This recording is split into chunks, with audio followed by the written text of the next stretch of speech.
আসসালামু আলাইকুম, সবাই কেমন আছেন? আজকে আপনাদের কাছে একটা নতুন ব্লগ নিয়ে আসলাম। আজকে ঘুম থেকে উঠেই সাথে সাথে রান্নাঘরে চলে আসলাম। সারাদিন কিছু করি আর না করে সবাইকে রান্না করে খাওয়াতেই হবে।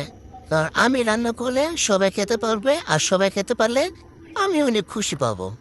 আপনারা আমার রুটি দেখে ভাইবেন না এই মেয়ের রুটি তারা পাকা কেন। কারণ আমি 2 দিন হয়েছে রুটি বানানো শিখছি। আর 2 দিন 4 দিন ধরে সবাই রুটি বানা খাওয়াই।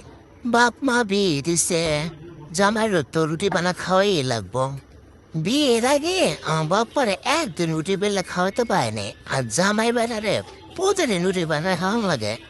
শুধু রুটি বেললা ভাইজে জামাইরে খাওয়াইলে হইব? রুটির লাগে কিছু খাওয়ানো লাগে না। এই জন্য জামাই রে ডিম ভাজা খাওয়াবো।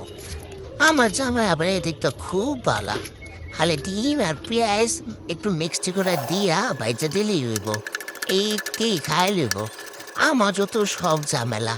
আমি যখন ডিম ভাজা খামো ওদের মধ্যে পেঁয়াজ ধনে পাতা কাঁচামরিচ একটু চিজ একটু সস একটু মশলা লবণ দিয়ে এমন গোটা মারমো, মানে ডিমের খুব অস্তিত্বই থাকবো না। এত মজা হইব আমার ডিমের ভাজা।